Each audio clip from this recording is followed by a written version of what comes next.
Bonjour à toutes et à tous. J'ai le plaisir de vous accueillir virtuellement en cette journée internationale du droit des femmes, une journée de manifestation mondiale permettant de mettre en avant les luttes, les progrès, mais aussi les obstacles qui se posent encore aujourd'hui aux femmes dans l'exercice de leurs droits.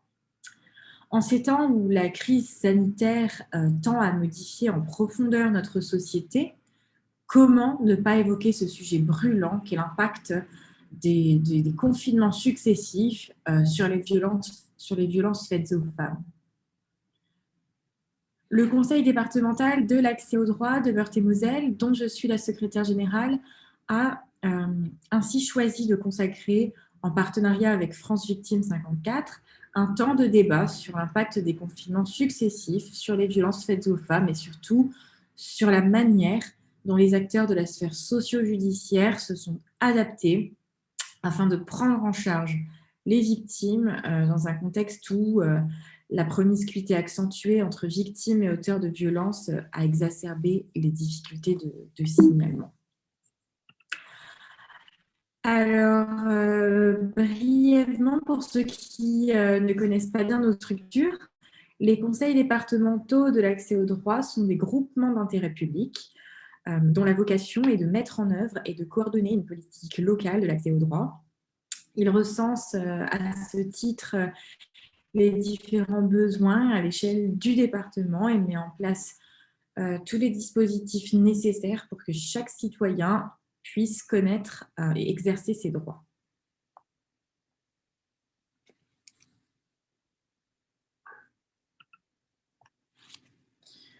Ensuite, je remercie tous nos intervenants qui ont accepté d'être avec nous aujourd'hui et de nous faire bénéficier de leur expertise.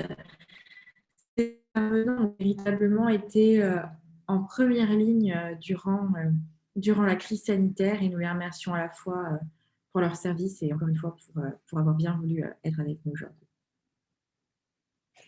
Et sans plus tarder, j'ai maintenant le plaisir de donner la parole à Madame Yvette Gartner pour ses propos liminaires. Madame Yvette Gartner qui a l'honneur d'introduire ce débat en nous parlant du rôle décisif que la préfecture de Meurthe-et-Moselle a eu dans le traitement des violences conjugales pendant la crise sanitaire.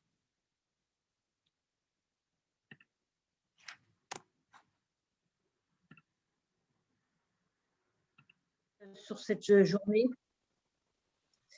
Alors, dans ce contexte particulier de confinement, indispensable à l'endiguement de la pandémie du Covid-19, en France, une hausse des violences conjugales et intrafamiliales est constatée. Une hausse liée à la promiscuité, à l'anxiété et aux tensions pouvant naître plus facilement en milieu clos. Du fait de la distanciation sociale et de la cohabitation forcée entre l'auteur et la victime, nécessitée par le confinement, les dispositifs existants ont dû être adaptés et des mesures exceptionnelles ont été mises en œuvre par le gouvernement pour faciliter le repérage et le signalement aux autorités compétentes qu'il fallait protéger la victime et la prendre en charge. Ce travail s'inscrit dans la continuité de la politique publique mise en œuvre pour mieux repérer, protéger et accompagner les victimes et prévenir les violences, dont la dernière étape significative a été la tenue du Grenelle des violences conjugales au cours du dernier trimestre 2019. Libérer la parole pour favoriser la révélation des faits, mieux protéger et protéger plus rapidement les victimes, prendre en compte l'impact des violences sur les enfants et développer un suivi et une prise en charge des auteurs, ce sont les axes forts de la nouvelle stratégie nationale adoptée après le Grenelle. Et non seulement le confinement n'a pas remis en cause ces objectifs, mais encore a ouvert de nouveaux enjeux. Le premier enjeu qui était la libération silencieuse de la parole de la victime, le deuxième enjeu qui était la protection inconditionnelle des victimes, et le troisième enjeu qui était l'accompagnement des victimes.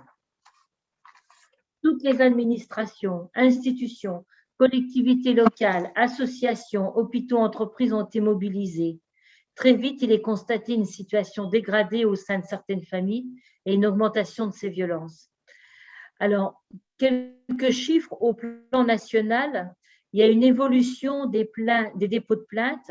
Sur la période du 16 mars au 3 mai 2020, ils enregistrent une baisse des dépôts de plainte de 26% sur la période du 16 mars au 3 mai, mais on dénombre au plus bas 2021 plaintes contre en moyenne 3300 à 3600 plaintes par semaine en 2019, sur la même période. Par contre, après le 3 mai, le nombre de dépôts de plaintes des victimes de violences intrafamiliales augmente sous l'effet de la multiplication de réseaux de communication et d'initiatives des services de police visant à contacter les victimes déjà identifiées. L'évolution des interventions sur les différents familiales. Sur les 4 premières semaines du confinement, on constate une augmentation significative du nombre d'interventions pour des différents familiaux par rapport à la même période en 2019. Pour la police nationale, c'est plus 28,1%. Pour la préfecture de police, c'est plus 33,4%. Pour la gendarmerie, plus 67,8%. C'est vrai que en secteur rural, on a constaté beaucoup plus de dépôts de plaintes et d'interventions. Ensuite, pour la période du 16 mars au 30 avril, les interventions à domicile dans la sphère familiale sont toujours en augmentation par rapport à 2019 de plus 44,3%. C'est-à-dire qu'il y a eu 65 595 interventions contre 45 467 interventions. Donc, il y a eu un renforcement également des plateformes en ligne, arrêtonslesviolences.gouv.fr, ouvert 24 heures sur 24 et 7 jours sur 7. Et depuis le début du confinement, l'activité des portails de signalement en ligne est en hausse de 48%. Ensuite, il y a eu également le 3919 dont les horaires d'ouverture ont été élargis. 24 heures sur 24, 7 jours sur 7. Le recours au SMS avec le 114, qui habituellement était utilisé dans l'urgence pour les sourds et les malentendants, et ce signalement des violences a donc pu se faire par SMS de façon plus discrète qu'un appel du 17, avec un nombre d'appels au niveau du SMS 114 multiplié par 4. Ensuite, il a fallu effectivement avoir une situation de protection au niveau de l'enfance, et les appels du 119 a été en très forte augmentation dès le début du mois d'avril. Sur la semaine, par exemple, du 13 au 19 avril, le nombre d'appels a atteint 14 531 contre 7 674 dans la même période. Ce qui veut dire qu'aussi les appels d'urgence ont fait un bond de 60% depuis le début du confinement par rapport à la période précédente du confinement. Et également, énormément d'informations auprès de la cellule de recueil d'informations préoccupantes. Les violences intrafamiliales, un traitement judiciaire prioritaire, parce qu'effectivement, le traitement des affaires des violences conjugales a continué d'être assuré par toutes les juridictions. Éviction du conjoint violent, dotation supplémentaire de 2500 téléphones grave danger, l'hébergement du conjoint violent, création d'un dispositif de 500 places dédiées par le groupe SOS, et je laisserai le soin, Mme Partouche, de développer cette thématique. Ensuite, il y a une nouvelle plateforme d'écoute des auteurs de violences, le 08 019 019 11, qui a été tenue par la FNACA, une ligne d'écoute qui devait être éphémère et qui aujourd'hui a été pérennisée. Ensuite, il y a eu également un autre dispositif éphémère de signalement via les pharmacies qui a été mis en place par le ministère de l'Intérieur avec l'appui de l'Ordre national des pharmaciens, ce qui a permis d'interpeller des individus violents et notamment à Nancy. Il y a eu des permanences éphémères d'associations expertes dans la prise en charge des victimes de violences sexistes et sexuelles qui ont été instaurées dans certains centres commerciaux. Il y a eu, nous, le CIDEF de Lunéville qui a tenu une permanence durant le deuxième confinement à la galerie Cora de Moncel et Lunéville. D'autres particularités qu'il a fallu mettre en place, c'était l'allongement de l'IVG médicamenteuse jusqu'à 9 semaines et aussi des ordonnances de prolongation des titres de séjour, parce qu'on est particulièrement, nous, sensibles à ces problèmes-là. Au plan départemental, alors, on a mis en place des bons taxis qui ont permis à des personnes domiciliées en milieu rural ou périurbain de se rendre dans des UMJ. Ensuite, les bailleurs sociaux ont mis en place des appartements pour assurer un hébergement aux victimes de violences conjugales et ainsi leur permettre de s'éloigner de l'auteur des actes de violence. Spécifiquement, on a mis en Meurthe-et-Moselle le dispositif amarrage qui a permis, soutenu donc par la préfecture, par l'agence régionale de santé, la caisse d'allocation familiale, le conseil départemental, les 3 CIDFF de Nancy, celui de Nancy, Lunéville et Longwy, et l'association Arelia. C'est un dispositif de plateforme territorialisé qui a été dédié aux parents qui étaient en grande difficulté pour exercer leur rôle parental et éducatif en situation de confinement. Également, donc, des personnes qui rencontraient des problèmes de violence. Mais je laisserai le soin à Madame de Rexel du CIDF de Nancy d'exposer donc le dispositif amarrage. Ça a été effectivement 250 situations nouvelles qu'on a accompagnées, plus de 700 entretiens et plus de 400 heures d'écoute avec donc des équipes écoutantes pluridisciplinaires qui étaient des juristes, des éducatrices spécialisées, éducatrices jeunes enfants, médiatrices familiales et sociales, psychologues, conseillères conjugales et familiales. Donc, en conclusion pour nous, c'est qu'il faut poursuivre le développement des partenariats entre les forces de sécurité et les numéros d'écoute 3919, le 116 006, pour que des situations d'urgence soient signalées directement au 17. Il faut rendre accessible le numéro d'écoute aux personnes en situation de vulnérabilité ou de précarité, notamment des femmes en situation de handicap ou des femmes non francophones. On a effectivement, nous, énormément de documents traduits dans différentes langues de façon à ce que les femmes puissent comprendre et puissent faire leur démarche. Et enfin, il faut renforcer le système technique informatique pour faire face à l'afflux d'appels de victimes, quelles qu'en soient les nouvelles pandémies ou dans un cadre plus large du développement des nouveaux moyens de communication. Je vous remercie. Merci à vous, Madame Gartner, pour ces propos liminaires. Donc, vous avez donc évoqué le dispositif amarrage sur lequel a donc notamment beaucoup travaillé le CIDFF. Madame Derexel, pourriez-vous donc nous en dire plus sur ce dispositif, nous présenter tout d'abord le travail de votre association en ce sens et la manière dont vous avez contribué à cette mise en œuvre? Bonjour, bonjour à toutes et à tous. Oui, le CIDFF, Centre d'information sur les droits des femmes et des familles, est un réseau national composé de 106 CIDFF en France, dont 3 en Meurthe-et-Moselle, à Longwy, Lunéville et Nancy. Nancy que je représente ce soir. Nous exerçons une mission d'intérêt général confiée par les services de l'État, dont les objectifs sont favoriser l'égalité entre les femmes et les hommes et lutter contre toutes les formes de violences faites aux femmes. À ce titre, nous participons donc à la mise en place de la lutte contre les violences conjugales sur le territoire. Ce travail se fait en pleine coordination avec tous les acteurs institutionnels, notamment les services de l'État et les collectivités territoriales, mais également avec l'ensemble des structures associatives. Cette coordination fait l'objet d'un maillage très étoffé qui se renforce au fil du temps et se professionnalise.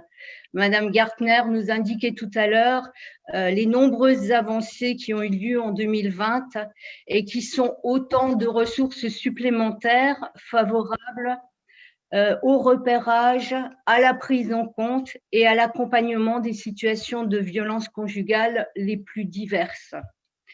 Cette palette de ressources, de moyens et d'outils doit être large, en effet, pour répondre à la diversité des situations que nous rencontrons.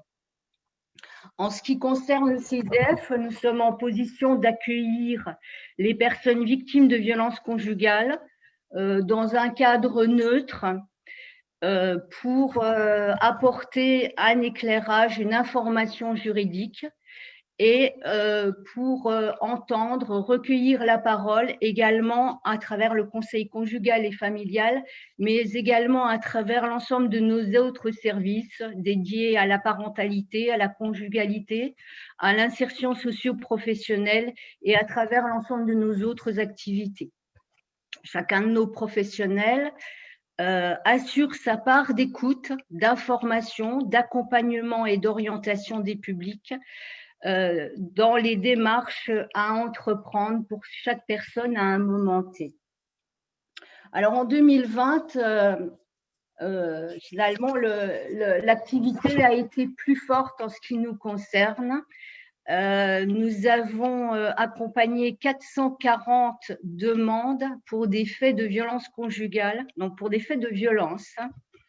360 femmes se sont adressées à nous, 15 hommes, 5 couples et 60 professionnels. C'est vrai que assez souvent, les professionnels prennent contact avec nous et sont les intermédiaires entre les personnes repérées en situation de violence conjugale et les apports d'informations qu'on peut leur amener.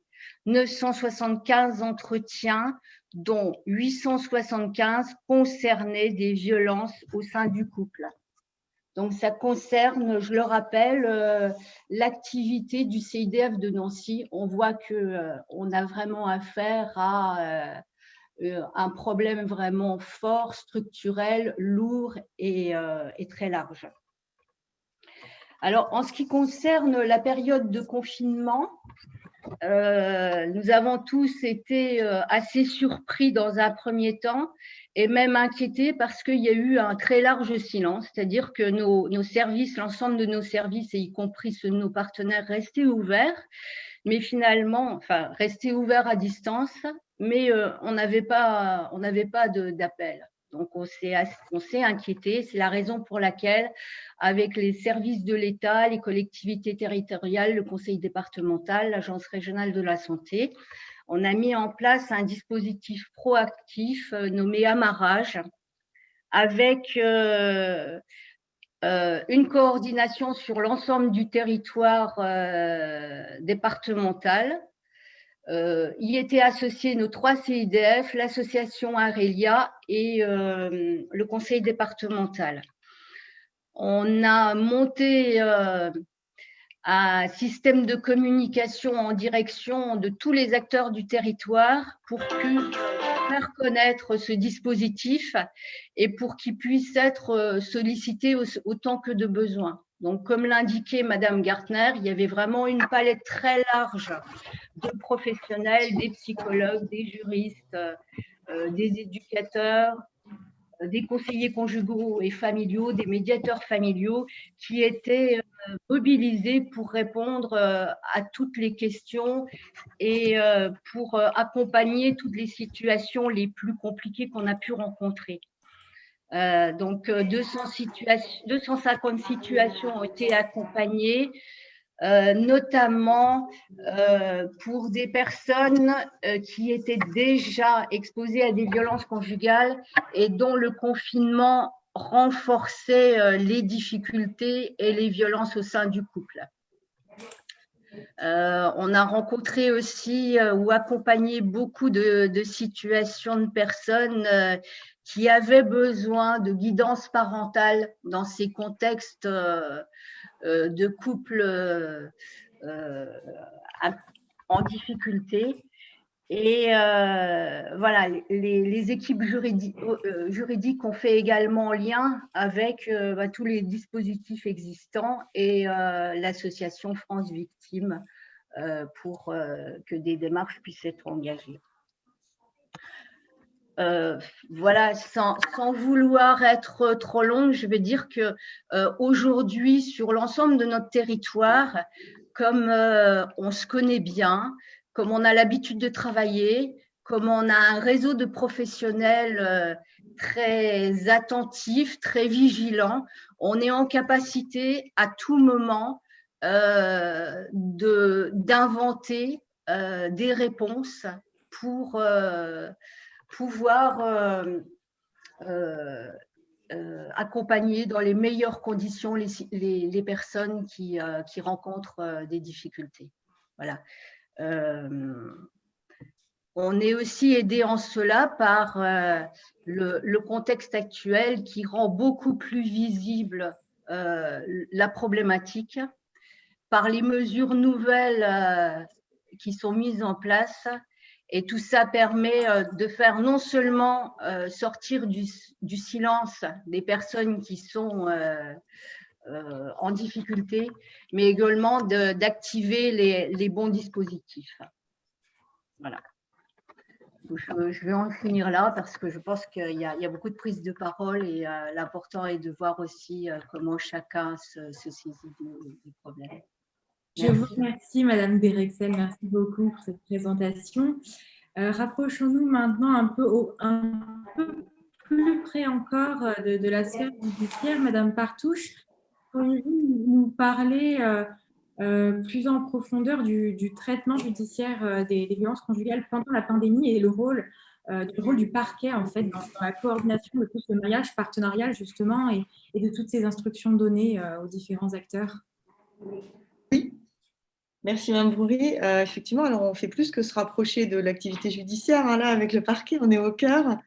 Effectivement, alors on est tellement au cœur que là, je me trouve au tribunal en présence de Marie-Lou Monquier, qui est notre chargée de mission et qui m'épaule dans cette mission complète de traitement judiciaire des violences conjugales.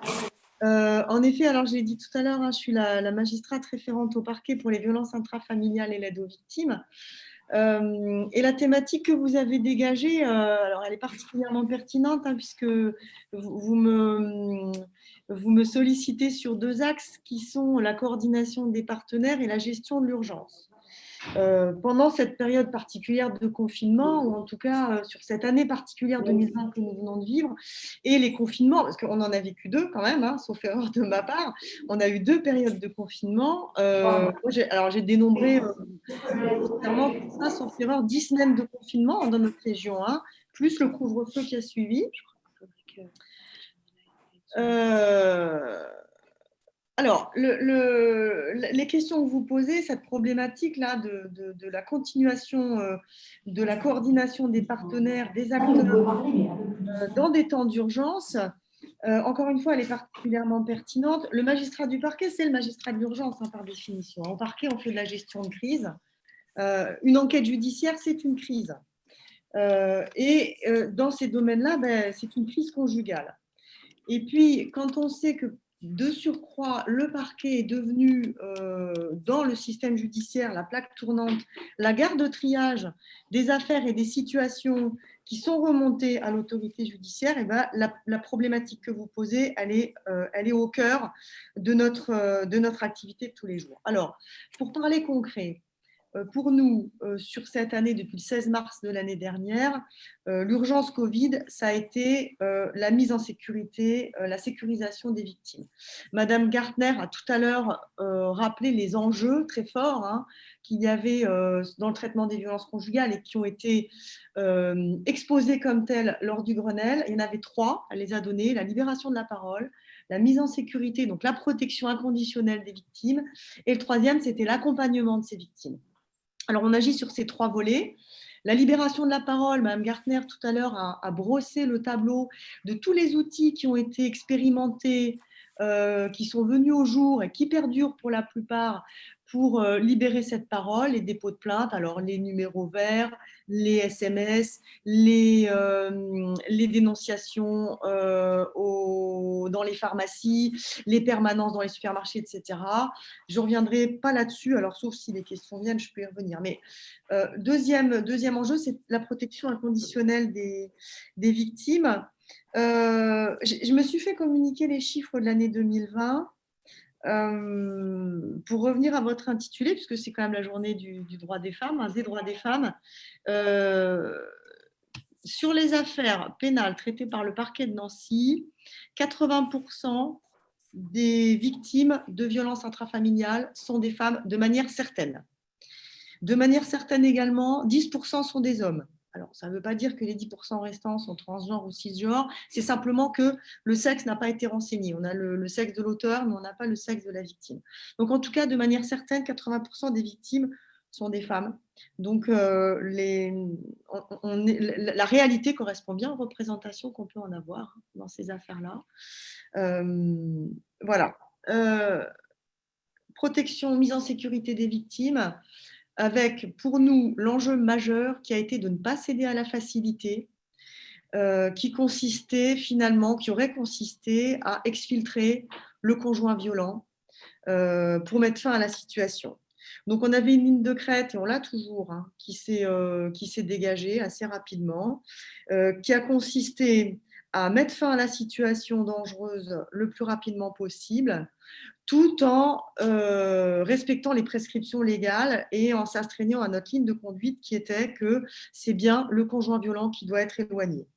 Dans le même temps, les protocoles sanitaires ont fait que le travail de fond pour traiter les situations, et notamment le travail thérapeutique, le travail de responsabilisation, de prévention, de prise de conscience, notamment de la part des auteurs, ce travail-là, il s'est révélé extrêmement compliqué, puisque notamment, le travail thérapeutique, il a été pendant un temps mis à l'arrêt. Et puis toutes les sessions collectives, et je pense notamment aux stages qui ont été montés depuis quelques années, les stages de responsabilisation et de prévention des auteurs de violences, toutes les sessions collectives ont été à l'arrêt pendant les confinements et puis ont repris très progressivement, mais de manière très compliquée depuis, puisqu'on a réduit la jauge. Voilà, donc il fallait mettre en sécurité les victimes. En même temps, le travail de fond, il était plus compliqué à mettre en place. On a quand même, du coup, on s'est quand même servi des outils qu'on avait, des outils de mise en sécurité des situations. Alors, comment on a fait ? On a modélisé, on a systématisé les réponses. Et en gros, je peux le dire comme ça, on a radicalisé les réponses qu'on pouvait apporter, les réponses pénales qu'on pouvait apporter. Très clairement, très concrètement, au parquet de Nancy, comme dans beaucoup de parquets, on a procédé à un déferrement, une présentation systématique des auteurs de violences conjugales. Alors, ça, c'est, si vous voulez, c'est une stratégie, on peut l'appeler stratégie de rupture. On profite de la crise pour provoquer du changement. Crise et changement, il y a une crise conjugale, et on s'en saisit. Et puis finalement, on va poursuivre la crise en cours et on va obliger les conjoints à décohabiter. Et pendant ce temps-là, on met en place un certain nombre de choses.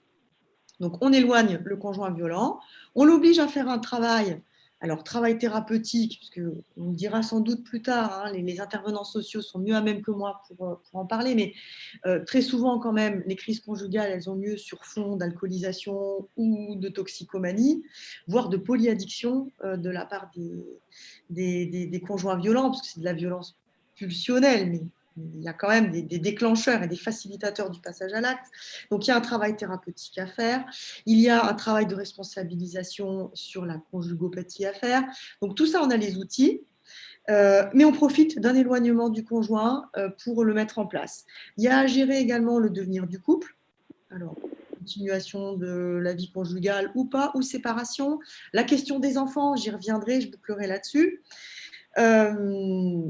Comment on fait pour traiter ces situations-là ? On a plusieurs cadres juridiques possibles. Alors, je ne vais pas rentrer dans le détail, c'est un petit peu technique. On a plusieurs cadres juridiques possibles qui nous sont offerts par la loi aujourd'hui. Les alternatives aux poursuites, qu'on utilise de plus en plus, qui nous permettent d'éloigner le conjoint violent, de prescrire des stages de responsabilisation, d'interdire de tout contact l'auteur et la victime, d'engager un travail thérapeutique, de faire une évaluation, une enquête sociale. On peut faire pas mal de choses en cas d'alternative aux poursuites. Et en clair, au parquet de Nancy, on a mis en place un protocole qui consiste à se faire présenter la personne. Donc, le mis en cause est présenté au parquet à un magistrat. Il se voit notifier les obligations qui vont être mises à sa charge. Et ensuite, il est adressé à la structure, notre structure partenaire, alors qui n'est pas présente aujourd'hui, mais qui est l'association Réalise, et qui aujourd'hui fait un gros travail de prise en charge des auteurs de conjoints violents. Donc ça, c'est possible dans le cadre des alternatives aux poursuites.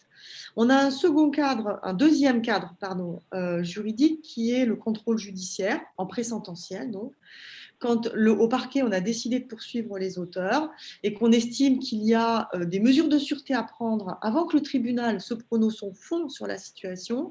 Donc, on demande un placement sous contrôle judiciaire du mis en cause, du prévenu, et on peut demander à peu près la même chose que ce qu'on peut demander en alternative de poursuite, un éloignement, une interdiction de contact, un travail, pourquoi pas un stage, un travail thérapeutique de la part du mis en cause. Troisième cadre juridique, la peine qui va être prononcée par le tribunal. Alors, sachez, je ne vais pas vous abreuver de chiffres, je les ai sous les yeux, sur le pourcentage d'affaires qui sont poursuivies, celles qui font l'objet d'un classement sans suite. Je sais que ça, c'est des questions récurrentes, donc j'y répondrai si elles viennent par après. Mais en tout cas, j'ai regardé là sur l'année 2020, on a plus de 50% des situations conjugales qui nous sont arrivées, qui ont fait l'objet d'un traitement par le tribunal, c'est-à-dire qui ont fait l'objet d'une décision par un tribunal, sachant que sur ces affaires-là, la politique pénale du parquet de Nancy, c'est de privilégier la voie rapide, c'est-à-dire les procédures rapides, en clair, les convocations assorties d'un contrôle judiciaire, dont je viens de parler, ou les comparutions immédiates, ou les CRPC déferments, c'est-à-dire les reconnaissances préalables de culpabilité avec un déferment, qui sont des procédures rapides. Voilà, donc un traitement de la situation par des procédures rapides et à titre de peine, le tribunal peut là encore astreindre l'auteur à tout un tas de mesures, alors qu'on peut appeler des mesures pédagogiques, mais de traitement de la situation conjugale violente, l'éloignement, l'interdiction de contact, le stage, le travail thérapeutique, tout ça c'est possible à titre de peine. Et puis enfin, c'est très grossièrement brossé, il y a un cinquième cadre juridique qui existe depuis un certain nombre d'années, mais qui est largement monté en puissance ces dernières années, qui sont les ordonnances de protection. Je sais que voilà, c'est Maître Vic qui en parlera tout à l'heure, les ordonnances de protection par le juge aux affaires familiales. Moi, j'ai dénombré que sur l'année 2020, on a quasiment doublé le nombre d'ordonnances de protection prononcées au tribunal judiciaire de Nancy, puisqu'on est passé de 15 en 2019 à 27 en 2020, donc on a quasiment doublé le nombre. Voilà. Madame Gartner a dit tout à l'heure que la difficulté pendant les périodes de crise sanitaire, c'était de procéder à cet éloignement du conjoint, qui est, je sais que c'est un peu ma marotte, mais pour moi, c'est vraiment la mesure cardinale. Sans quoi tout est plus compliqué. Je pense vraiment que le cœur du traitement, c'est l'éloignement du conjoint violent, pour sécuriser, encore une fois, pour mettre fin à la situation fractionnelle et pour permettre un travail efficace sur le moyen terme et sur le long terme, avec cette difficulté particulière qu'en situation d'urgence sanitaire, les ressources internes des personnes, elles sont extrêmement réduites. C'est-à-dire que c'est compliqué de demander aux collègues de travail d'héberger le conjoint violent sur un bout de canapé ou de trouver une chambre chez les cousins ou chez les parents. Tout ça, c'est trouvé extrêmement compliqué. Donc, il a fallu trouver des solutions institutionnelles. Voilà, disons les choses comme ça. Au niveau national, Madame Gartner y a fait allusion tout à l'heure. Le groupe SOS a monté un dispositif tout à fait intéressant qui permettait de réserver des chambres d'hôtel dans l'urgence pour les tout premiers jours. Et quand je dis dans l'urgence, on réagit en moins de 24 heures. C'est-à-dire que dans la journée, on a une solution d'hébergement. Et là, ce sont des solutions que nous, au niveau local, on a pérennisées. C'est-à-dire que notre structure, qui est l'association Réalise, nous trouve dans la journée des solutions d'hébergement. 3 appartements dédiés pour héberger les auteurs de violences conjugales. Vous imaginez bien que ce n'est pas suffisant, vu le nombre de situations qu'on a. 3 appartements dédiés. Et dans l'urgence, on a des réservations, y compris le week-end, dans des hôtels pour accueillir, des places en hôtel, pour accueillir les conjoints violents du jour pour le soir. J'ai noté, moi, les chiffres que j'ai récupérés. On a, sur l'année 2020, au parquet de Nancy, prononcé plus de 180, très exactement, 181 mesures d'éloignement du conjoint violent à titre présententiel. Ça fait près de 3 par semaine. Je ne sais pas si c'est quand même énorme.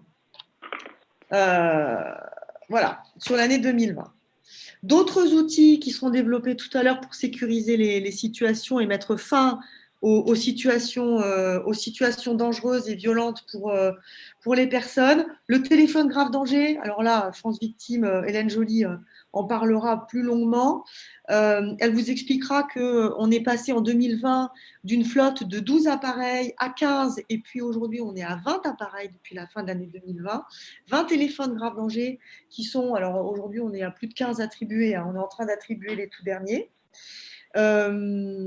Apprentissage du Covid, on a été obligé mais c'est bien, hein, de simplifier nos protocoles d'évaluation et d'attribution de ces téléphones. Aujourd'hui, dans la journée, on peut évaluer les situations et attribuer un téléphone aux femmes victimes de violences et qu'on estime en danger. Voilà. Donc, on a aujourd'hui une forte réactivité. On l'a même fait des fois en l'espace de 3 heures de temps, hein, l'attribution des téléphones grave danger sur des situations d'urgence extrême.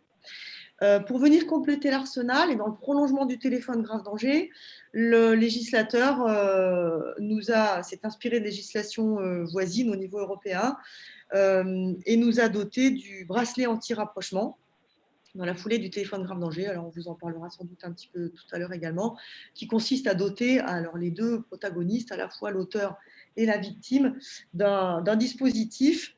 On détermine un périmètre de sécurité à l'intérieur duquel l'auteur n'a pas le droit de s'approcher de la victime. Le tribunal judiciaire de Nancy a fait partie des tribunaux pilotes, puisque dès la fin de l'année 2020, on a été doté d'appareils. Aujourd'hui, on en a, alors je crois qu'on en a, le dernier chiffre, on en était à 5 qui ont été prononcés, certains sont déjà posés. Donc avec un bon décollage du bracelet anti-rapprochement, qui est un dispositif efficace de protection des victimes. Voilà, sur le plan de la coordination des acteurs,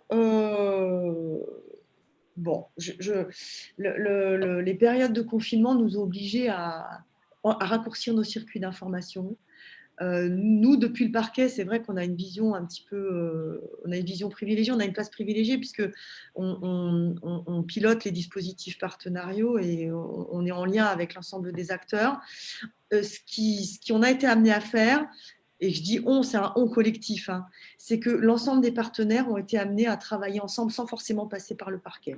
C'est-à-dire à tisser des liens, à raccourcir les circuits d'information, plutôt que de fonctionner en silo et d'avoir une information à chaque fois remontante au parquet, redescendante.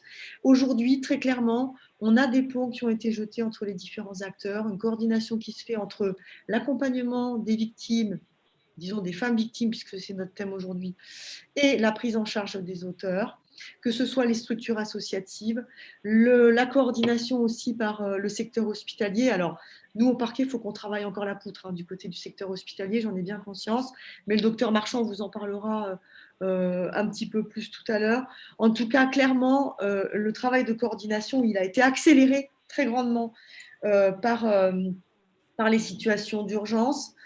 Une mention spéciale, et j'en terminerai par là pour ne pas prendre trop de temps, la prise en compte des enfants, ces situations conjugales particulières, hein, puisque alors, bon, tout le monde le sait, hein, mais ça va peut-être mieux en le disant, la particularité de ce confinement, c'est que les cellules familiales se sont retrouvées à fonctionner H24 ensemble, les enfants n'étaient plus à l'école et les parents ne travaillaient plus, donc tout le monde ensemble, et les enfants ont été aux premières loges pour victimes de ces violences. Alors, soit de victimes directes, mais le plus souvent témoins des violences subies par l'un des parents, en l'espèce les mères.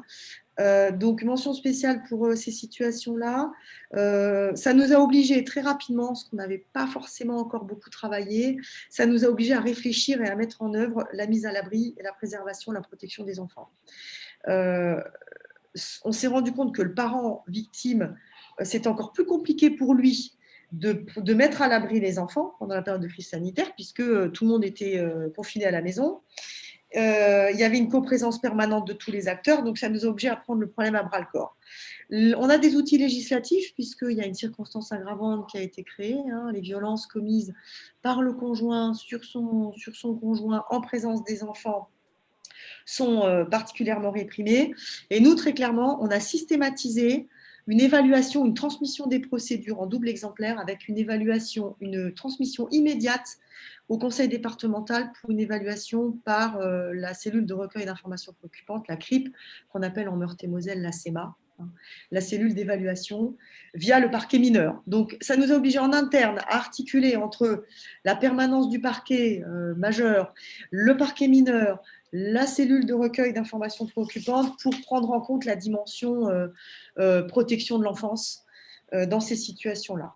Voilà. Pas de conclusion particulière, si ce n'est que, encore une fois, cette période de crise sanitaire très particulière, bon, qui perdure, hein, puisqu'on est quand même dans une ère encore compliquée, hein, avec une augmentation des situations, avec ce couvre-feu, des apprentissages très forts, une réactivité qu'on a été obligé d'avoir et qu'on continue d'avoir. Donc, en tout cas, des conclusions positives pour nous. Malheureusement, hein, une augmentation des situations, mais des conclusions positives pour nous. Plus de réactivité, simplification des mises en œuvre, des attributions des téléphones, de mise en œuvre des procédures, systématiser les remontées d'informations, j'en ai pas parlé, mais on se fait transmettre systématiquement toutes les mains courantes qu'il peut y avoir et elles sont toutes traitées. Alors là encore, un tout petit mot pour en finir avec certaines représentations. J'ai regardé, sur l'année 2020, on a moins de 3% des situations de violence conjugale qui font l'objet d'un classement sans suite en opportunité. Voilà. Donc, pour en finir avec le fantasme qui consisterait à dire qu'il y a un très grand nombre de ces situations qui font l'objet d'un classement sans suite par les parquets, je le dis toujours, c'est faux, archi faux. En 2019, on était à 5%, 5,2%. En 2020, on est à 3%. Autant vous dire, ça veut dire 90%, un taux de réponse pénale de 90%. Voilà. En sachant que pour les affaires courantes, toutes affaires confondues, hors cas de violence conjugale, le taux de réponse pénale pour un tribunal comme Nancy, c'est aux alentours de 90%. Vous voyez un peu le travail qui est effectué. On a un taux de réponse pénale de 90%. Voilà. Écoutez, je crois que j'ai à peu près tout dit. On a également remis, alors depuis septembre, pour encore mieux répondre aux situations, on a redynamisé un dispositif qui existait d'évaluation des situations de danger, alors, qui est un dispositif techniquement, pour jargonner un peu, qui s'appelle EVVI, qui est un dispositif d'évaluation des situations de danger pour les victimes de violences conjugales, avec des critères que les OPJ, les forces de sécurité intérieure, doivent remplir avec des items très précis, très objectifs, qui nous aident à prioriser et à faire remonter les situations de danger. Voilà. Et on en a traité, entre septembre et décembre, on a eu 163 situations qui ont fait l'objet de cette évaluation. Voilà, j'en ai terminé et je répondrai avec plaisir à toutes les questions qui viendront. Je vous remercie, Madame Partouche, c'était très, très, très éclairant et je suis sûre que ça va susciter, j'espère, un certain nombre de questions. Alors maintenant, si on se tourne plutôt du côté du monde médical, qui a été également en première ligne dans l'accueil des femmes victimes de violences, docteur Élodie Marchand, comment ces victimes de violences ont-elles été prises en charge au sein de l'unité médico-judiciaire et comment avez-vous dû véritablement adapter votre organisation à la crise sanitaire ? Alors, merci Madame Roury du coup, de m'avoir invitée à participer à cette webconférence. Déjà, quelques mots au niveau de l'unité médico-judiciaire, parce que, à part les partenaires du réseau, je pense que c'est des structures qui sont peu connues du grand public. Ce sont des structures qui ont été spécifiquement créées pour l'accueil et la prise en charge des victimes au sein des centres hospitaliers et qui sont rattachés à des tribunaux judiciaires. Donc, notre interlocuteur direct, c'est notamment Madame Partouche et surtout tous les officiers de police judiciaire, de police et de gendarmerie qui sont là répartis sur le territoire. Malheureusement, ces unités médico-judiciaires n'ont pas été créées dans tous les départements et là, sur la Lorraine, en fait, on a l'UMJ de Nancy et l'UMJ de Metz. Donc, si vous comptez bien, en fait, du côté de Verdun et du côté d'Épinal, ils sont dépourvus de ce type de structure. C'est un point sur lequel on s'intéresse à essayer de développer des réseaux de proximité pour la prise en charge des victimes, mais ce n'est pas le sujet de cette discussion aujourd'hui. Alors, comment fonctionnent ces unités médico-judiciaires ? Donc, la nôtre est située sur le site de Brabois du CHRU de Nancy. J'ai mis le numéro de téléphone pour ceux qui sont intéressés de l'avoir à portée de main. Nous fonctionnons comme tout service de consultation du lundi au vendredi, 8h30, midi, 13h30, 17h, ça peut se rallonger en fonction du temps de consultation.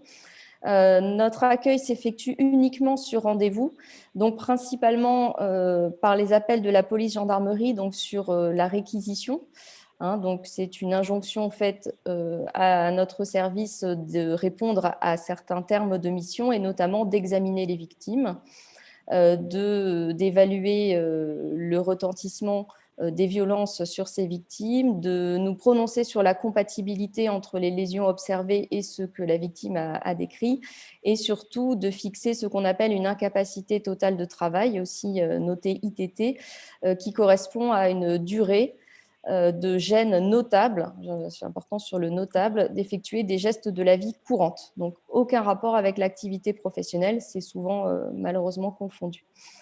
Ces éléments étant transmis directement à l'autorité judiciaire pour pouvoir avancer justement dans leur procédure et dans toutes les démarches vis-à-vis des auteurs.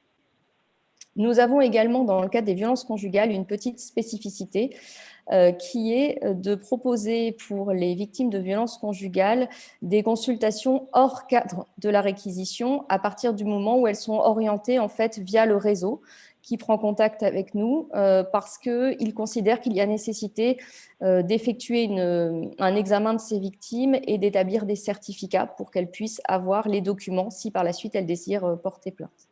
Donc, on fonctionne également, alors là, c'est dans le cadre du tarif d'un certificat, puisque c'est l'hôpital qui le prend en charge et plus la justice, comme c'est le cas pour l'activité de l'UMJ normalement.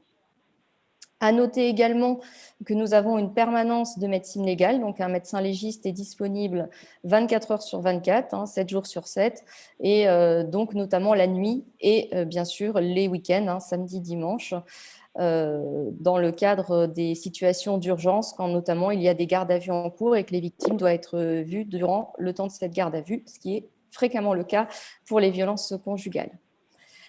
Comment sont composées ces unités médico-judiciaires? Eh bien, tout simplement, il y a plusieurs personnels, donc des médecins légistes, puisque c'est un petit peu le cœur de notre activité, la rédaction de certificats, l'examen de victimes, mais également 3 autres, on va dire, personnels qui interviennent. Donc, les infirmières qui ont pour rôle, en fait, de s'entretenir avec la victime pour évaluer ses besoins.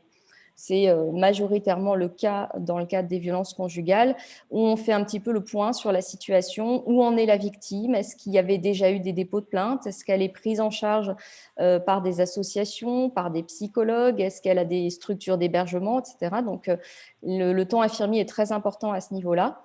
Et puis ensuite, c'est elles qui vont pouvoir proposer, s'il n'existe pas de réponse aux besoins de la victime, qui vont proposer une prise en charge au niveau psychologique, soit via des psychologues de notre service, soit des psychologues qui sont rattachés aux centres médico-psychologiques notamment. Quand les victimes sont trop éloignées de nos structures, c'est plus facile la prise en charge par les CMP. Nous allons également pouvoir proposer une aide au niveau juridique puisque nous avons la chance d'avoir 5 demi-journées par semaine une juriste de l'association France Victimes 54 qui intervient directement dans nos locaux et donc quand on voit les victimes, on peut lui adresser directement, ce qui permet à la victime d'avoir une prise en charge globale dans le temps de sa venue à l'UMJ. Et on sait, pour ceux qui ont l'habitude de prendre en charge les violences conjugales, que c'est très important de pouvoir avoir des réponses rapides pour ces personnes-là. Au niveau médical, donc je vous l'ai déjà expliqué, rien de transcendant, on va dire, en sachant que c'est toutes des personnes formées à la médecine légale, donc on va dire des médecins spécialistes de la violence, en sachant que l'UMJ de Nancy voit à peu près 4500 victimes par an. Quand je dis victimes, c'est tout autant des victimes de violences volontaires, dont les violences conjugales, mais également toutes les victimes de violences involontaires de type accident de voie publique, accident de travail. Nous intervenons également directement au sein des services hospitaliers à la demande de la justice lorsque les victimes sont hospitalisées, ont subi une opération et qui ne peuvent pas venir dans nos locaux. Voilà, j'ai fait à peu près le point, je pense, sur l'unité médico-judiciaire. Je répondrai volontiers aux questions. On va peut-être s'intéresser un petit peu plus à la situation du confinement.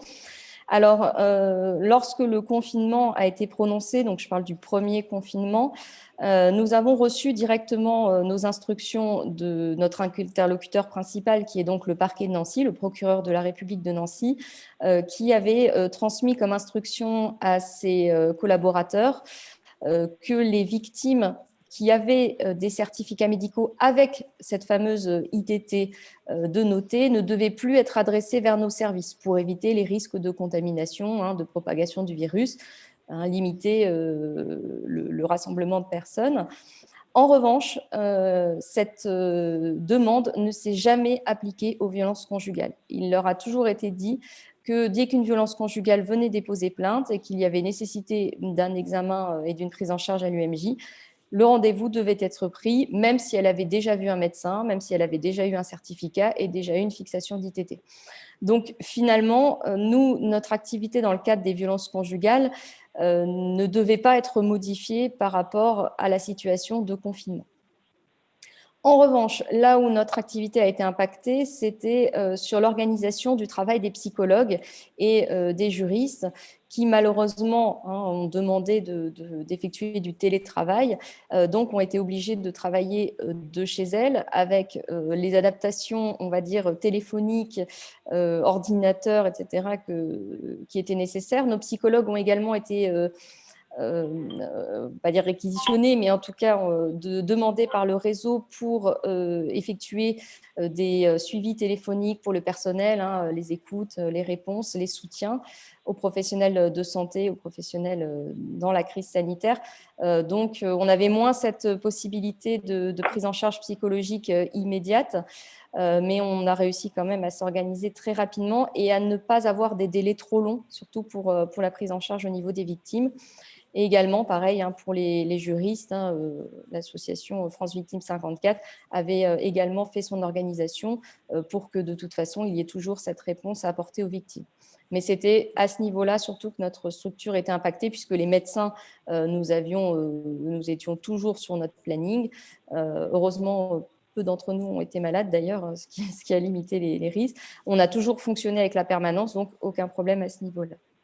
Alors, si on s'intéresse maintenant aux chiffres, parce que je pense que tout le monde en a un peu parlé, moi, je m'avais intéressée surtout à la première phase le premier confinement, en fait, parce que c'est celui où on a vu un réel impact sur nos consultations. En fait, en 2019, sur la même période, on avait vu 652 victimes, donc du 17 mars au 11 mai, et l'année 2020, ça avait représenté seulement 243 victimes. Donc on voit qu'il y a quand même eu, avec les instructions du parquet, une baisse drastique de nos consultations. Si on s'intéresse plus spécifiquement aux violences conjugales, on voit qu'en 2019, elles étaient de 80 sur cette période-là, et on était tombé à 49 l'année dernière, donc en 2020. Donc là encore, une diminution de ces victimes, mais pas due aux instructions du parquet. Mais si on regarde, en fait, elles représentaient un chiffre plus important de notre consultation sur cette période, de la consultation totale, qu'en 2019. Alors, nous, on s'est posé, je pense, comme tous les acteurs du réseau, beaucoup de questions pour savoir pourquoi ces victimes ne venaient pas à l'UMJ. On savait très bien que ça n'était pas dû à un ralentissement de la justice, ni un problème d'orientation par les associations, mais on s'est demandé s'il y avait eu un effet sur ces victimes, justement. Est-ce que les violences avaient diminué? Est-ce qu'il y avait eu des stratégies mises en place par les victimes pour limiter les expositions? Est-ce qu'il y avait un effet, comment dire, de sidération, en fait, pendant les 15 premiers jours? On s'est posé la question, est-ce que les gens étaient abasourdis par le confinement? Et ça avait eu lieu aussi sur les violences conjugales. Donc, ce qu'on s'est proposé de faire pour nous, en fait, pour notre propre intellectuel, c'était de réinterroger en fait les victimes de violences conjugales après la phase du confinement pour savoir comment s'étaient passées ces violences conjugales pendant la période du confinement. Donc, on a travaillé avec les psychologues, les juristes, les infirmières et les médecins pour faire un petit questionnaire interne qu'on pouvait remplir durant nos entretiens et nos consultations, sans interroger spécifiquement la victime, mais avec les éléments qu'on avait l'habitude de recueillir. Du coup, c'est la diapo suivante. Je vais vous présenter très synthétiquement les résultats parce qu'on a bien sûr récupéré beaucoup d'informations. Donc, ce questionnaire, on l'a rempli entre le 14 juillet, entre la fin du confinement et le 14 juillet 2020. On a eu 65 consultations et on avait pu exploiter 57 cas de violence conjugale sur ces 65 consultants de violence conjugale, bien entendu. Et il s'agissait en fait de 53 cas de violence qui étaient préexistantes au confinement et 4 nouveaux cas apparus durant le confinement.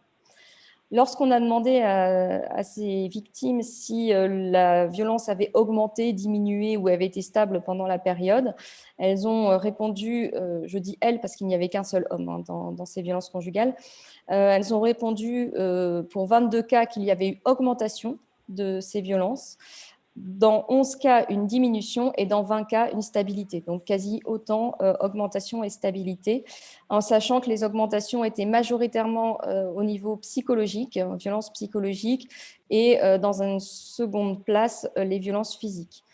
Celles qu'on craignait le plus en termes d'augmentation lorsque les conjoints sont confinés ensemble, c'était les violences sexuelles et il n'y a pas eu d'augmentation rapportée de violences sexuelles durant la phase du confinement. On s'est intéressé également de savoir si l'effet du confinement avec le conjoint faisait qu'elle n'avait pas accès aux moyens de communication et donc elle ne pouvait pas déposer plainte.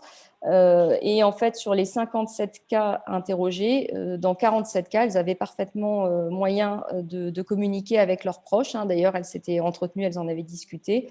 Et donc, ce n'était pas une problématique à ce niveau-là. On s'est également demandé si, comment étaient passées les mesures de l'État, comment était passée cette information. Et dans 34 cas sur 57, elles rapportaient avoir bien connaissance des mesures de l'État. D'ailleurs, certaines les avaient utilisées dans les supermarchés, les pharmacies. Et ce qui était intéressant également dans l'enquête, c'était le nombre de victimes qui ont pris conscience, on va dire, de la violence et qui ont décidé de quitter le domicile à l'issue de cette période. Donc, ça représente peu vis-à-vis des violences, mais on avait quand même 8 femmes qui avaient décidé de quitter le domicile dans les 22 cas. Pour les 11 cas de diminution, une seule femme avait décidé de partir. Bien sûr, on comprend qu'elle pensait que ça allait s'améliorer, donc elle voulait voir si la situation pouvait changer. Et par contre, sur les 4 nouveaux cas, eh bien, la moitié ont quitté le domicile suite à l'apparition de ces violences durant le confinement. On a d'autres collègues en unité médico-judiciaire qui se sont posé les mêmes questions, puisqu'on n'était pas unique à Nancy d'avoir cette diminution d'activité. Alors malheureusement, on n'a pas encore eu les retours de chacun, mais pour l'instant, ce qui nous est revenu, c'est que les mêmes chiffres, en fait, les mêmes données ressortent. C'est-à-dire que pendant la période du confinement, finalement, il y a eu autant de cas d'augmentation que de stabilité, quelques cas de diminution, et pas lié à une problématique d'accès, d'isolement ou autre, mais tout simplement en fait, une augmentation des violences psychologiques, une augmentation du retentissement psychologique et qui avait l'effet de sidérer un petit peu ces femmes victimes qui ont attendu la fin du confinement pour en fait reprendre les démarches, rencontrer les assistantes sociales pour avoir un logement, etc. Donc, en tout cas, voilà, c'est ce qu'a donné notre enquête.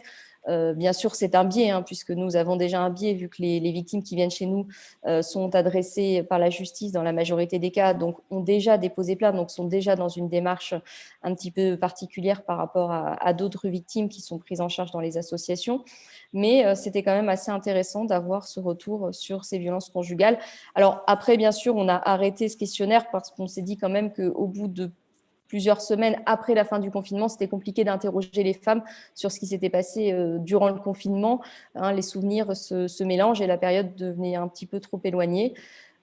Si malheureusement on devait se retrouver à nouveau dans un confinement strict, comme ça avait été le cas, à ce moment-là, on pourrait refaire un questionnaire et voir si des modifications sont observées.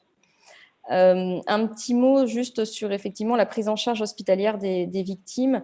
C'est une grosse problématique qu'on déplore, nous, à l'UMJ, par rapport à nos collègues, notamment nos collègues des urgences qui prennent en charge beaucoup de victimes, qui sont souvent en première ligne, tout comme les médecins généralistes, et qui sont finalement peu informés.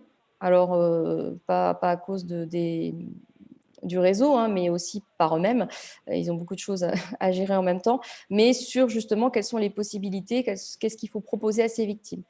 Et nous, on aimerait bien pouvoir travailler sur l'accueil hospitalière de ces victimes, notamment avec les assistantes sociales du CHR, qui justement sont des personnes qui connaissent tous ces réseaux et qui auraient le temps à dédier aux victimes de violences conjugales pour pouvoir les orienter correctement.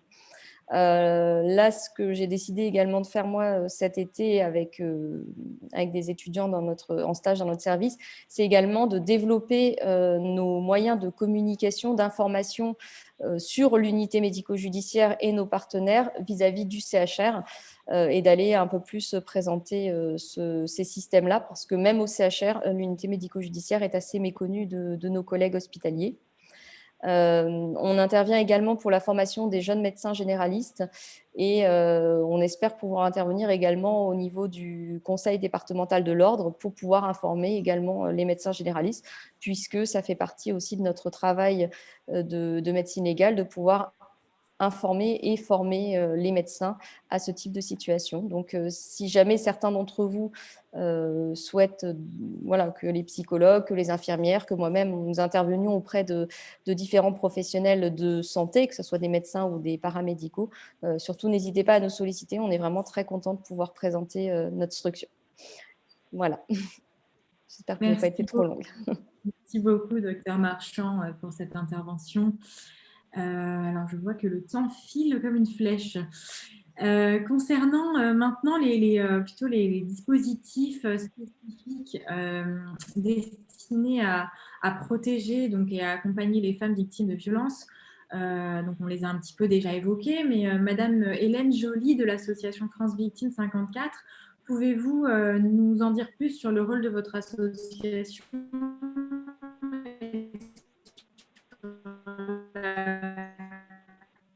Oui. La manière dont vous intervenez dans... Alors, j'espère que tout le monde m'entend bien. Bonsoir à toutes et à tous. Effectivement, dans la présentation, vous allez avoir un petit rappel de nos missions en tant qu'association d'aide aux victimes à France Victimes 54, à destination de toutes les victimes d'infractions pénales. Mais effectivement, on a toute une prise en charge qu'on essaye le plus global possible pour les victimes de violences conjugales. Donc, passé cette première petite présentation, nous, on a une équipe actuellement là, de 6 juristes avec 2 psychologues et une secrétaire. Je vous ai remis également nos permanences qui actuellement ont toutes repris, hein, même si certaines ont pu être momentanément suspendues lors du premier et deuxième confinement. Actuellement, elles sont toutes actives et on peut recevoir les victimes dans toutes ces permanences. En petit résumé par rapport à notre vécu sur le confinement, avant d'aborder les 2 dispositifs de protection dont l'association est en charge. Effectivement, on a constaté une légère baisse au moment du premier confinement, mais vraiment de façon assez passager, puisque le traitement judiciaire des violences conjugales par le parquet a fait qu'on a tout de suite pu reprendre contact très rapidement avec les victimes de violences conjugales, car notre premier partenaire, c'est vraiment le parquet de Nancy qui nous transmet toutes les situations de violences conjugales qui sont traitées par la permanence et qui nous permettent, nous, de faire un travail donc, proactif vers ces victimes. Donc, ce temps d'attente, ce temps où on a été un petit peu tétanisé par le confinement et on avait peut-être moins d'appels, de contacts de la part des victimes a été quand même relativement court. On a constaté effectivement que le confinement a pu avoir des conséquences sur le nombre de situations de violence conjugale et même, comme le disait Madame Partout, je dirais même les 2 confinements parce qu'on a vraiment eu une augmentation du nombre de situations pour arriver à une fin d'année très remplie avec beaucoup de situations et effectivement sur les dispositifs de protection et notamment sur le téléphone grave danger, il était nécessaire d'augmenter cette flotte de 15 téléphones qu'on avait au cours de l'année 2020 et on a eu 5 dispositifs supplémentaires au tout début de l'année 2021. Voilà, donc je vais juste reprendre très rapidement sur le dispositif du téléphone grave danger. Donc ça, c'est vraiment un dispositif qui a continué sans aucune difficulté pendant le premier ou le deuxième confinement. Avec le parquet, comme l'a dit Madame Partouche, on a pu être très très réactif, le mettre en place très rapidement, dans la journée si c'était nécessaire. On a mis un téléphone aussi pendant le premier confinement, sans difficulté. Donc c'est quelque chose qui n'a pas été impacté en tout cas par le confinement et heureusement. Donc, je vous ai rappelé rapidement dans ce premier visuel comment ça fonctionne, hein, donc avec le dispositif attribué à la victime qui va pouvoir lancer une alerte silencieuse et être mis en lien avec Alliance Assistance, hein, anciennement Mondiale Assistance, qui récupère les alertes, les appels téléphoniques et qui va pouvoir déclencher l'intervention des forces de l'ordre. Donc, les conditions, rapidement, c'est effectivement le grave danger.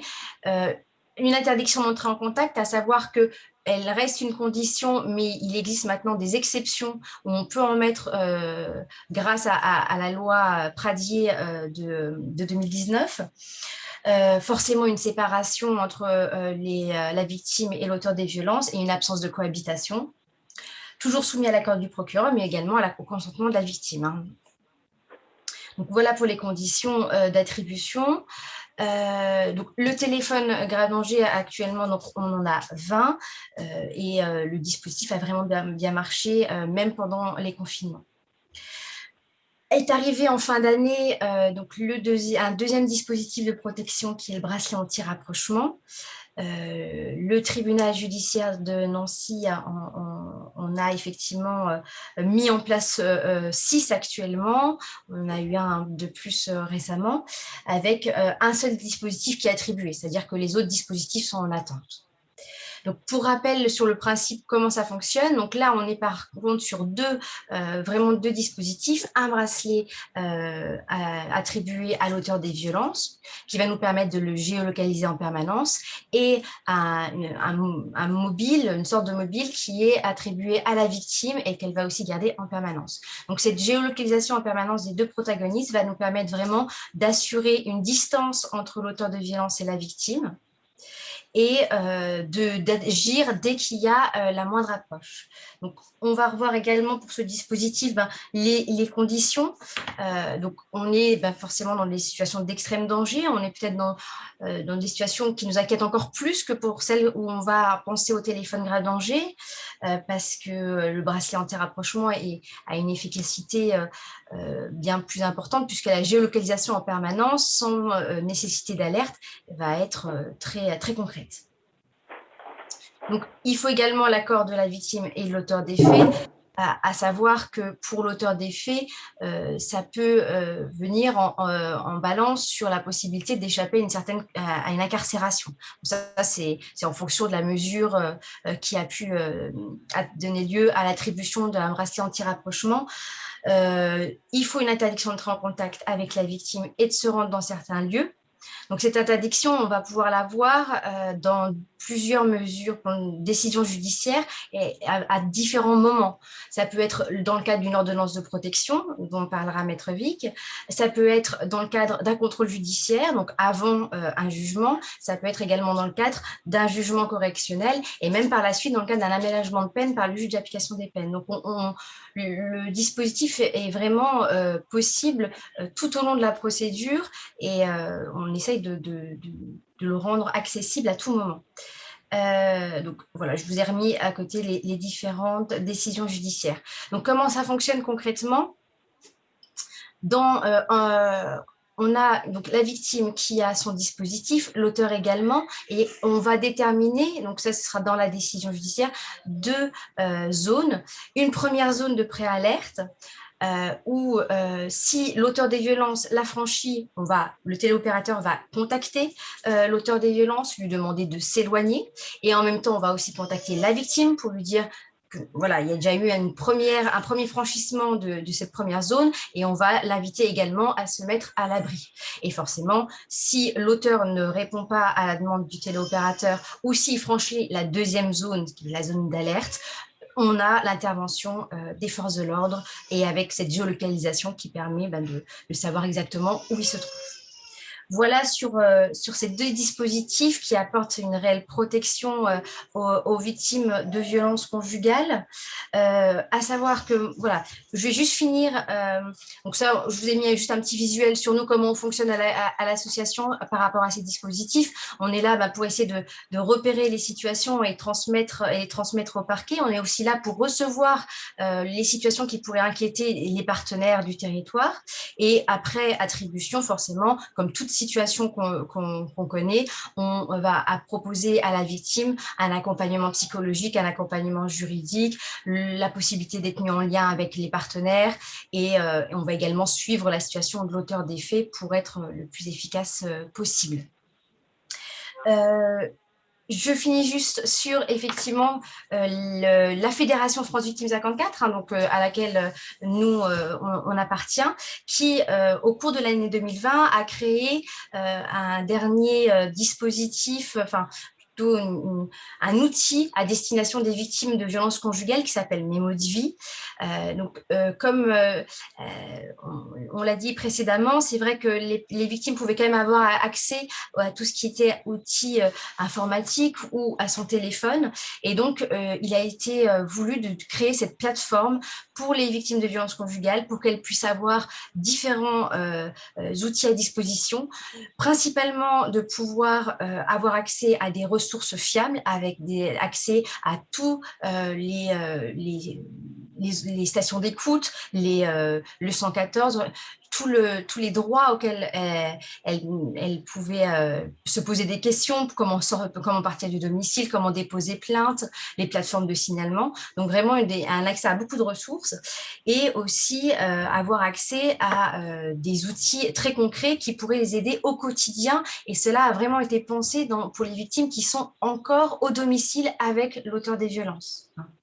Donc, le fait que le confinement a pu être un facteur aggravant des violences, c'était vraiment pour rompre cet isolement qu'on a créé cette plateforme. Donc, ensuite, vous allez voir un visuel sur toutes les fonctionnalités de cette plateforme. Donc, très concrètement, la victime va créer un compte personnel avec un mot de passe. Donc, c'est un espace sécurisé où elle va pouvoir faire plusieurs choses. Donc, comme je vous l'ai dit, elle va pouvoir avoir une bibliothèque de ressources de plusieurs documents sur le droit des victimes, des contacts utiles, et on va avoir ces 2 premières fonctionnalités qui est de pouvoir écrire un journal, de tenir au jour le jour un journal sur ce qui se passe, sur comment on se sent. On va pouvoir dire si on est triste, si on a peur, vraiment le ressenti. Un espace également sécurisé pour enregistrer des documents, enregistrer des vidéos, des photos. Tout cet espace-là a été vraiment pensé pour être le plus sécurisé possible, dans le sens où si jamais l'auteur de violence pouvait accéder au compte de la victime, c'est des éléments qui ne sont pas modifiables sous 30 jours. Donc, ça permet vraiment de garder une trace le plus longtemps possible. L'intérêt aussi, c'est de pouvoir partager tout ce qui est conservé. On peut partager les documents avec son avocat, on peut partager son journal avec l'officier de police judiciaire si on va déposer plainte. Voilà, tout a été pensé pour que ce soit le plus facile possible et le plus sécurisé. Donc voilà, ça, sur la droite, vous avez un petit peu toute l'idée qui a été derrière, sauvegarder des faits, accompagner la victime, simplifier les démarches et faciliter également l'enquête.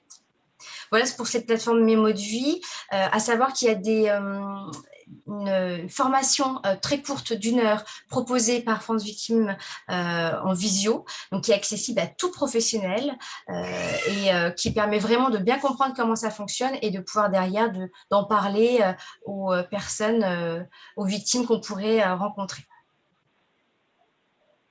Voilà pour ma présentation. Merci pour votre attention.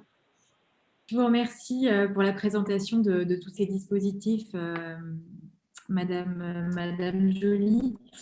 Dispositifs qui s'inscrivent notamment donc, dans le cadre de procédures judiciaires spécifiques au traitement des violences conjugales. Et donc, Maître Marianne Vic, en tant qu'avocate spécialiste de ces procédures, premièrement, en quoi faut-il les distinguer des procédures pénales et quelles en sont les modalités? Oui, merci Madame Bourri. Bonjour à tous et à toutes.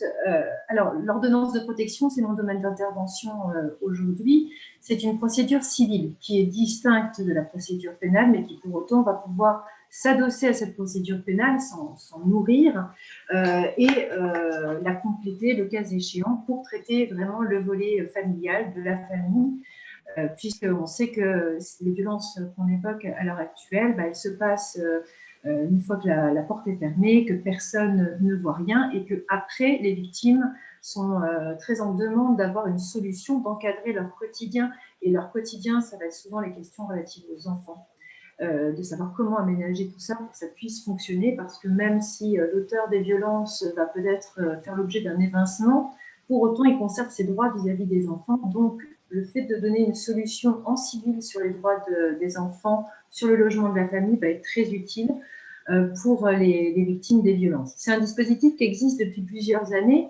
Il avait été mis en œuvre en 2010, puisqu'avant, on avait des systèmes de référé violence qui existaient et qui fonctionnaient, mais il n'y avait pas encore une réelle prise en compte de ces violences faites aux femmes et puis justement des retentissements au niveau des droits des enfants et au niveau des obligations financières aussi, qui va payer le loyer si mon mari violent doit quitter le logement. Donc, une loi de 2010 qui va démarrer très doucement au niveau de sa mise en œuvre, puisque l'ordonnance de protection, comme vous le rappelez, Madame le substitut tout à l'heure, on a eu 15 à 18 cas en 2018. On a doublé à peu près le nombre. Ce n'est pas parce qu'il y a une trentaine de cas seulement en 2020 que ça veut dire qu'il y a un traitement qui est fait. C'est juste que l'ordonnance de protection est une procédure très particulière et qui va être réservée à certains cas. Et puis, pour une fois, le législateur a devancé un peu l'actualité sanitaire, puisque la loi du 28 décembre 2019, elle a accéléré la procédure civile lors de l'ordonnance de protection en imposant des délais très courts, puisque entre le jour où le juge va fixer la date d'audience et la décision, qui va être portée à la connaissance du défendeur, de l'auteur des violences, on aura 6 jours seulement. Ça va très vite pour donner un cadre, justement pour sécuriser la situation. Donc, le but du professionnel, les associations étant souvent le premier relais à l'issue d'un dépôt de plainte, il n'y a pas obligation d'avoir un dépôt de plainte, mais quand même, ce dépôt de plainte souvent va arriver concomitamment. C'est maintenant, à l'heure actuelle, depuis ce confinement, depuis l'augmentation de la révélation de cette violence, de systématiquement proposer, en tout cas soi-même, de penser à recourir éventuellement à l'ordonnance de protection, même si c'est un système lourd à mettre en œuvre, où il y a beaucoup de démarches, parce que c'est vraiment un système qui va faire avancer la situation de la famille et pas seulement de la victime des violences. Déjà, ce qui est important, je pense, c'est de savoir qui est concerné, et on a une ouverture en fait des personnes qui sont concernées. Je parlais tout à l'heure des référés violences qui existaient dans le temps. On avait quasiment un système limité aux femmes mariées.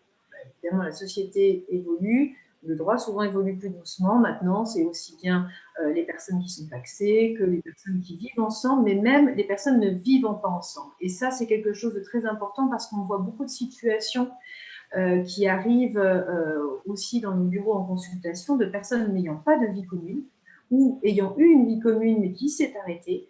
Et on va avoir des victimes de violences d'un ancien conjoint. Alors, ça peut être à l'occasion d'enfants communs, mais même sans enfants communs, ou de personnes qui vont générer des violences par rapport uniquement des relations qui n'ont pas donné lieu à une vie commune. Donc, la victime, elle est entendue au sens large dans le cadre de l'ordonnance de protection comme réponse civile. Il n'y a pas d'obligation d'avoir une vie commune. Et puis, ce terme de violence aussi, dans le cadre de l'ordonnance de protection, ce n'est pas seulement les violences physiques qui laissent des traces, ça peut être les violences psychologiques qui laissent des traces, mais qu'on ne voit pas immédiatement, même si on n'a pas encore d'éléments concrets le démontrant de manière sûre et certaine. Ça peut être aussi des violences économiques, des violences sexuelles, évidemment. Moi, je sais que depuis le confinement, je vois une multiplication des cas de traceurs, parce qu'avec les outils, la technologie actuelle, on a énormément de systèmes de GPS sur les véhicules qui sont mis en œuvre. Et il faut savoir que la violence, ce dont souffre beaucoup la victime, c'est l'emprise. Et c'est l'emprise qui l'empêche de faire des démarches souvent. Et ce système de traceurs sur les véhicules automobiles, moi j'ai une cliente qui est venue me voir en consultation, qui a découvert dans la salle d'attente en rentrant qu'elle avait un enregistreur qui avait été caché dans la bidure de son sac à main avant la consultation. Donc on a vraiment ce système d'emprise-là. Ces éléments-là peuvent être des moyen de démontrer l'existence de ce climat d'emprise, de ce climat de violence psychologique, même si on n'a pas une situation de violence physique ou avec un certificat médical, avec des constats concrets. Donc, pas d'obligation de cohabitation. On ne limite pas que aux violences physiques qui sont plus faciles à démontrer. La personne qui va être à l'objet de cette procédure-là va devoir justifier par l'intermédiaire d'un avocat ou non une situation de mise en danger. Cette mise en danger, elle concerne la personne, mais elle peut concerner aussi les enfants, communs ou non. Et là aussi, c'est intéressant, cette ouverture de la procédure de l'ordonnance de protection, c'est-à-dire qu'on peut avoir des cas de violence intrafamiliale, non pas dans le couple, je pense aux familles recomposées, mais à l'égard d'un enfant issu, par exemple, d'une précédente relation, le conjoint qui ne va pas être violent sur la concubine, mais sur l'enfant issu de la précédente union de la concubine. Ça, on va le trouver également et on va pouvoir se servir de l'ordonnance de protection dans cette hypothèse-là pour protéger tout le cadre familial et pas seulement la victime.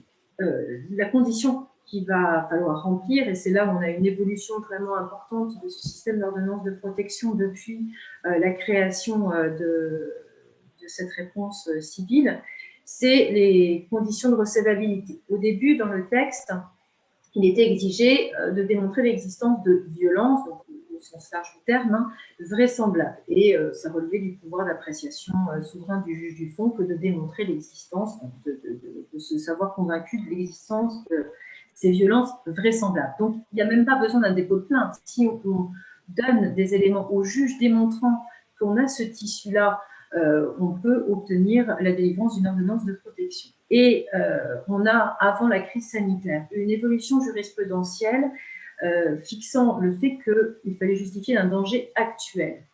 Il y a une réponse, en fait, je pense, des magistrats qui a été rappelée par un arrêt de la Cour de cassation de février 2020, donc juste avant le confinement, disant qu'il fallait un danger actuel pour éviter les hypothèses de dévoiement de la procédure de l'ordonnance de protection à des personnes qui ne seraient pas vraiment en situation de péril. Vraiment, cette situation d'ordonnance de protection ne concerne pas toutes les victimes de violence, des victimes de violence qu'il faut mettre à l'abri. Et donc, la Cour de cassation avait rappelé ce double critère du danger actuel. Je pense que les confinements successifs et la crise sanitaire vont infléchir un peu cette jurisprudence qui avait rendu un petit peu plus difficile la recevabilité de l'action et ouvrir le champ des possibles, comme c'est une expression à la mode, à toutes ces violences-là et se servir parfois uniquement des contextes d'emprise qui peuvent être très graves et avoir des gros retentissements psychologiques.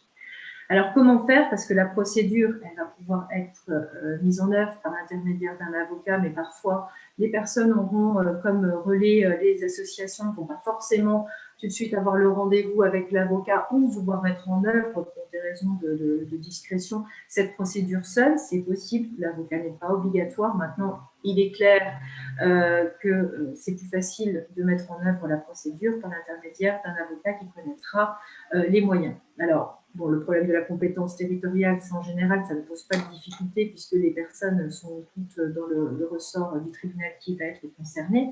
Mais en fait, on va saisir le juge en demandant au juge, dans le cadre d'une requête, s'il veut bien autoriser la personne à fixer une date d'audience pour évaluer l'existence donc de ce danger actuel et de ces violences vraisemblables pour délivrer cette ordonnance de protection. Donc, il y a une première demande, en fait, qui est faite sans que le défendeur, l'auteur des violences, ne soit informé, et ça, c'est important, pour demander au juge de pouvoir fixer une date d'audience. On va avoir la possibilité pour la victime des violences de divulguer son adresse, de ne pas révéler sa domiciliation, c'est important, souvent il y a ce souci-là, on est sur des personnes qui vont bénéficier d'un logement d'urgence très court, parce qu'on va voir le but, c'est qu'elles puissent récupérer leur logement principal à l'issue de la procédure, mais on va pouvoir divulguer cette adresse-là si la personne allait se loger chez des amis ou autres. Et donc, le défendeur, l'auteur des violences, ne sera pas informé de l'endroit où réside le conjoint pendant la procédure. Et le défendeur va donc être, suite à la délivrance de la date d'audience par le juge, va donc être informé d'une date d'audience à laquelle il va devoir comparaître. Cette date d'audience-là, il va en avoir connaissance soit parce que le demandeur, par l'intermédiaire de son avocat, va lui faire signifier un acte qu'il va recevoir, soit, et ça c'est un allègement des conditions et un système plus facile qui a été mis en œuvre, si on est dans un cas de danger grave et imminent, la voie administrative va pouvoir aussi délivrer l'acte pour que le défendeur sache qu'il doit comparaître devant le juge. Et on a là un système qui permet en fait au civil et au pénal de se rassembler, de travailler main dans la main, c'est-à-dire que la personne qui va être en garde à vue, par exemple, parce que des suites du dépôt de plainte, elle va devoir répondre au service enquêteur, en même temps, il va être possible de signifier, de notifier dans le cadre de la garde à vue par le biais de l'autorité administrative la date d'audience pour lui dire maintenant, non seulement il y a déjà un placement sous contrôle judiciaire dans le cadre du volet pénal, mais vous allez également comparaître à cette audience-là devant le juge aux affaires familiales parce que votre conjoint demande qu'il y ait un certain nombre d'aménagements qui soient tout de suite mis en œuvre. Donc on a ce système-là qui fonctionne bien mieux depuis quelques temps. C'est temps aussi que les différents organes se mettent en œuvre avec une réponse très rapide. Et ça, ce sont des évolutions qui sont intervenues des suites de la loi de décembre 2019 avec 2 décrets successifs d'application. On avait, alors je ne veux pas être trop technique, mais il y avait des problèmes de délai en fait de 24 heures, 48 heures entre le jour où on a la date d'audience et l'audience, donc ça va très très vite. Il n'y a plus de sanctions, il y avait des sanctions qui avaient été mises en œuvre par le législateur qui ont été supprimées de caducité de procédure si on ne respectait pas un certain timing. On a jusqu'au jour de l'audience au niveau du demandeur pour justifier que l'information a bien été portée à la connaissance du défendeur de la procédure mise en œuvre. Alors la procédure, une fois que tout ça a été fait, il y a l'audience. Déjà, les personnes qui sont victimes de violences n'ont absolument pas l'obligation de comparaître. C'est aussi l'avantage d'avoir un intermédiaire, c'est-à-dire que c'est l'avocat qui va se déplacer à l'audience. Il n'y a pas évidemment de nécessité de comparaître et d'affronter l'auteur et la personne qui vous a violenté. Cette audience-là, elle va pouvoir se dérouler déjà pour rassurer les personnes, c'est dans un bureau en général, c'est pas une grande salle d'audience, c'est pas quelque chose d'impressionnant, c'est pas du tout le procès de la victime ou quoi que ce soit comme on peut voir parfois dans les téléfilms ou dans les films. C'est un simple bureau, on a des personnes humaines en face qui savent de quoi il va être, ce qu'il va se dire pendant l'audience. On a un système maintenant de communication entre le parquet et le juge aux affaires familiales qui est très efficient, qui permet, même si le parquet assiste parce qu'il souhaite apporter des éléments, parce que lui a connaissance de toute l'enquête, de certains éléments qui n'ont pas été encore, qui ne sont pas dans la procédure, c'est d'avoir une intervention du parquet. Ça peut être un simple soit transmis d'avis du parquet. Le parquet n'est pas partie à la procédure, mais épaule en fait la victime dans le cadre de cette audience-là. Et cette audience va se dérouler avec des demandes qui vont être celles qui ont été écrites. On est en procédure orale, donc on pourra éventuellement réfléchir oralement. Et c'est vrai que notamment sur les effets qu'on va voir après, le fait que le défendeur, l'auteur des victimes soit présent, ça va pouvoir donner encore plus d'efficience aux effets et aux mesures que le juge aux affaires familiales peut prendre lors de cette audience. Donc, tout le traitement complet du dossier va mettre uniquement 6 jours. C'est une obligation du juge de tout traiter le dossier en 6 jours une fois qu'il a fixé la date de cette audience. Alors, quels sont les effets au niveau civil, même s'ils vont parfois télescoper les effets en pénal qu'on a vus avant, sont des effets qui sont très étendus, qui vont concerner toute la famille. Et c'est là où il y a un intérêt de la tenue de l'audience et de l'oralité des débats, notamment pour échanger, pour réfléchir sur les différentes interdictions qui peuvent être prises à ce moment-là. Faut savoir qu'il y a plus, je regardais au niveau des chiffres des rapports, il y a plus de 80% de la demande première qui est formée par les victimes de violences, c'est de ne plus être en contact, évidemment, avec l'auteur des victimes. Et ça, c'est depuis la création de l'ordonnance de protection, la mesure phare, c'est-à-dire qu'on obtient cette interdiction d'entrer en contact pour l'auteur des victimes, pour l'auteur des violences avec sa victime. Si jamais on a eu une ordonnance, une réponse déjà pénale avec une ordonnance qui a été prise avant sur ce chef, on peut penser que ce n'est pas nécessaire. Mais là, on va aller plus loin sur l'équivalent de ce placement sous contrôle judiciaire et l'interdiction de rentrer en contact.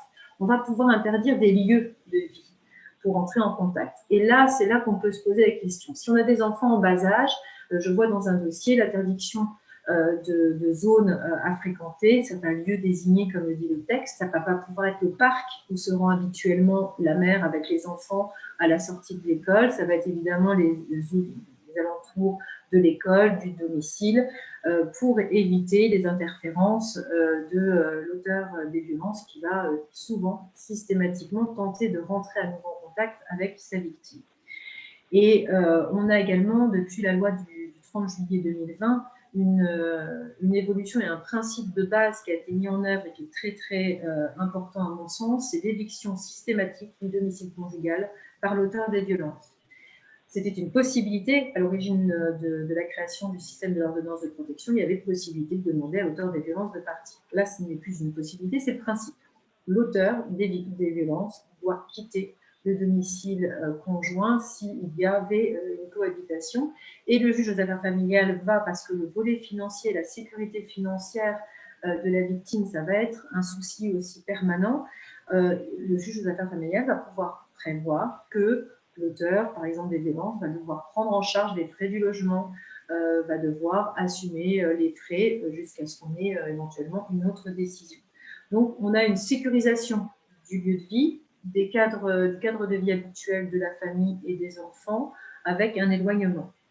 On a tout un panel de dispositions en fait, qui ressemble au droit pénal. Hein. On est sur quelque chose un peu mixte au niveau du système, puisque le juge aux affaires familiales va pouvoir également, dans le cadre de protection, dire qu'il est interdit pour l'auteur des violences de détenir ou de porter une arme. On va pouvoir également dire qu'il y a y avoir une nécessité de prise en charge sociale, psychologique, puisque, comme on vous l'a dit, on a très très souvent un tissu de problèmes d'addiction en même temps que la commission des faits de violence.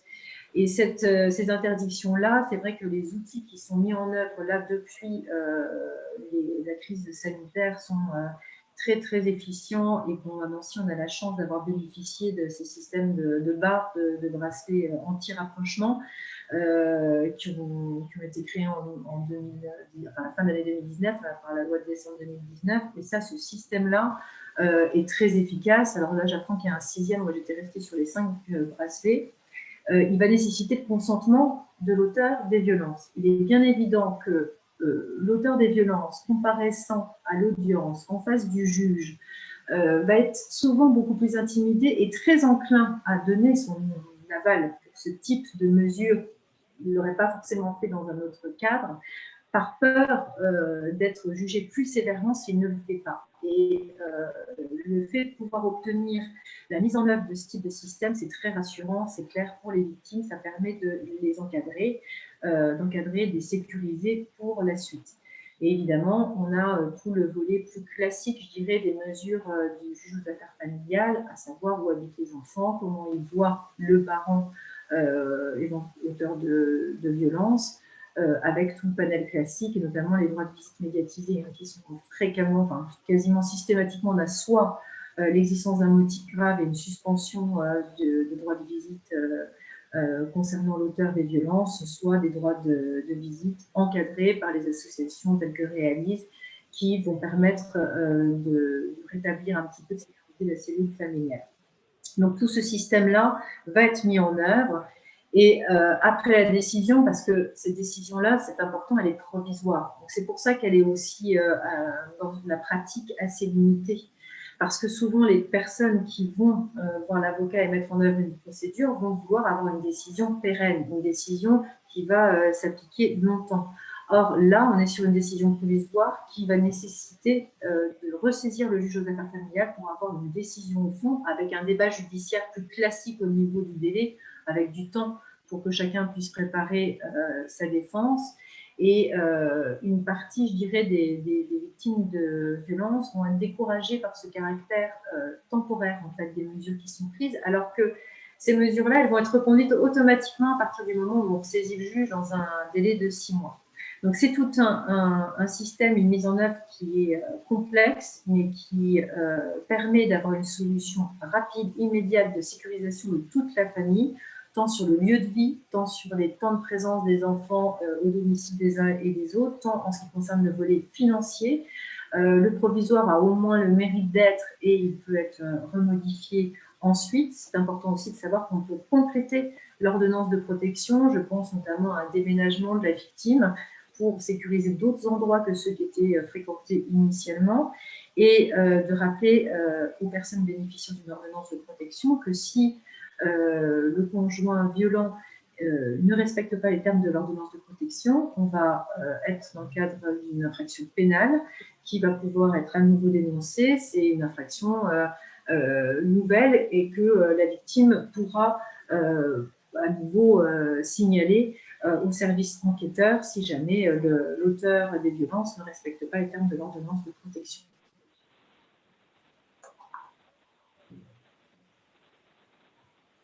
Merci beaucoup, Maître Vic, pour cette intervention très, très complète et très instructive. Alors, d'ailleurs, je vous remercie vraiment à toutes pour vos interventions.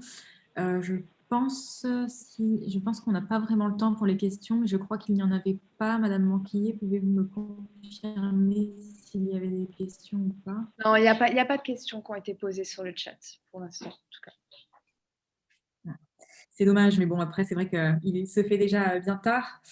Écoutez, je pense que du coup, s'il n'y a pas de questions, cette conférence va toucher à sa fin. On remercie une nouvelle fois les participants et nos intervenants pour leur présence et leurs interventions très instructives. Alors, vous retrouverez cette webconférence sur le site du CDAD et sur la chaîne YouTube du CDAD 54.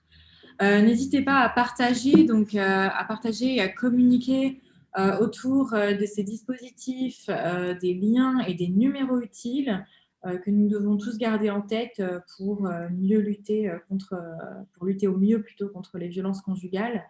Et je vous souhaite à toutes et à tous une excellente soirée et encore une fois une excellente journée internationale des droits des femmes. Merci à vous.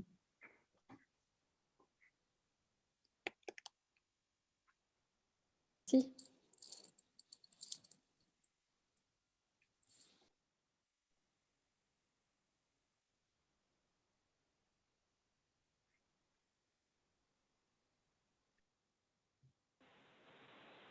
Voilà.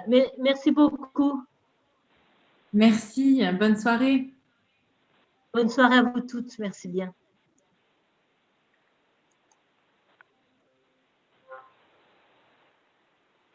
Au revoir, bonne soirée. Au revoir, bonne soirée.